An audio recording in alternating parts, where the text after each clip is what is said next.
Selamat pagi saudara sekalian. Saya berharap kita dalam keadaan kondisi baik dan sehat. Pada hari ini kita akan kembali merenungkan firman Tuhan dari Mazmur pasal 92 ayat 13 sampai dengan 16 dengan tema Strong but Beauty.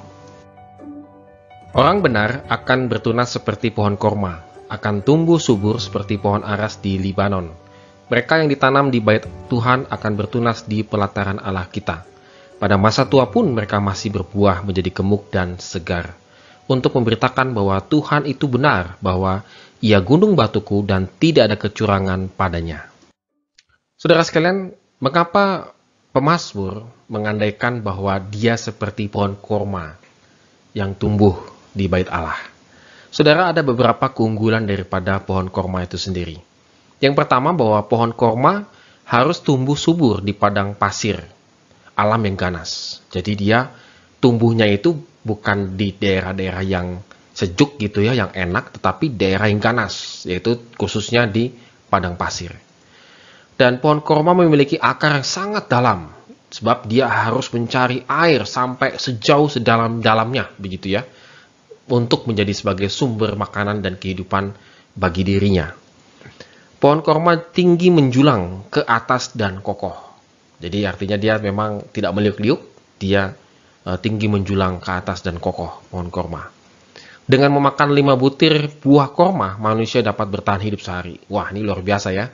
Makanya tidak mengherankan jika saudara kita yang muslim, ketika akan berbuka puasa begitu, mereka lebih cenderung akan memakan beberapa buah korma untuk memulihkan kekuatan. Dan memang cukup dahsyat memang gizi daripada pohon korma.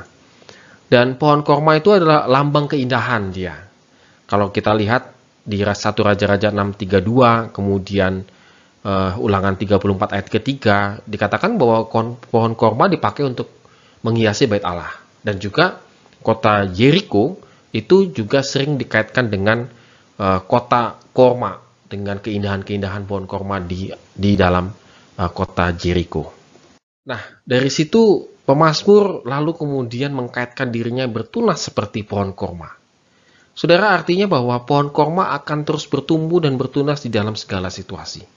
Pemazmur pun merasakan demikian, bahwa dia akan tetap terus bertumbuh dan bertunas ketika dia berada di pelataran bait Allah, di dalam bait Allah.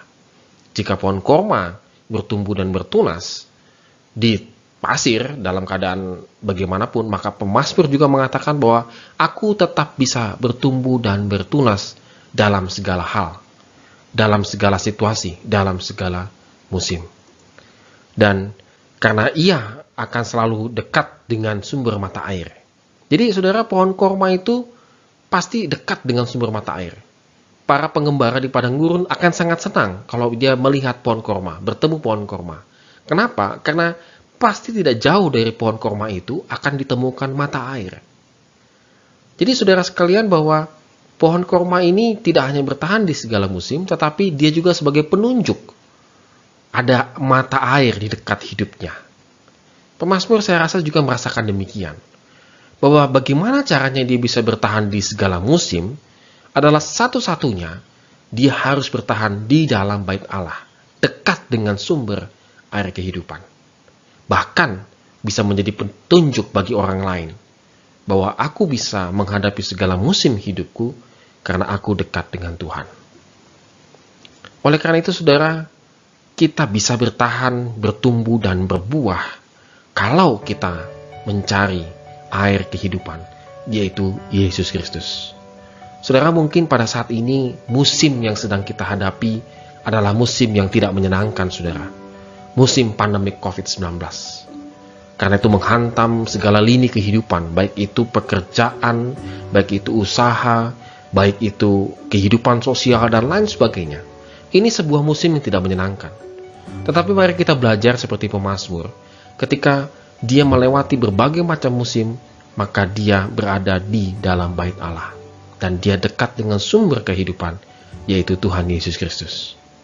Saudara, mari kita renungkan, refleksikan firman Tuhan pada hari ini. Biarlah hidup kita hari demi hari semakin dekat dengan Tuhan. Amin. Tuhan Yesus memberkati kita semua.